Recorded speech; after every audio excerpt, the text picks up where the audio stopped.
Thank you everyone for coming tonight, and thank you for keeping it a secret.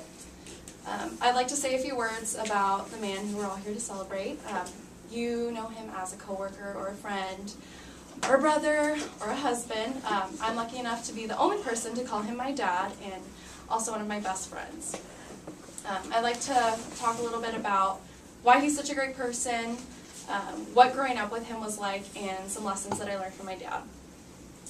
So first, let's talk about that award-winning personality. I don't think I've ever met any person who didn't love my dad, and I think that the amount of you that are here tonight really shows that. So a great thing about my dad is that he's always there when you need him, whether it's with a project around your house, or cutting firewood, or throwing pull tabs, or if you're me or his sister and you need him to call and threaten one of your ex-boyfriends, he's really good at doing that too. It's pretty intimidating. Another thing that I've always really admired about my dad is his work ethic. He's one of the hardest working individuals that I've ever met. He's had a full-time job since he was 14 years old, and in the 20 years that I've known him, I've never seen him take a sick day. So now that I've talked a little bit about that award-winning personality of his, I'd like to move on to what it was like growing up with him as a dad. It wasn't always just great. We definitely had our ups and downs, which started when I was about 2. He'd come home from working multiple days because he owned a trucking company, and I would tell him that I hated him and to go away. So got off to kind of a rocky start. But as I grew up, we grew closer, and now today he is one of my best friends, and I'm so thankful for that. So now that I've told you a little bit about what growing up with him was like, I'd like to move on to some things I learned from my dad. The first is that you can never quit, ever.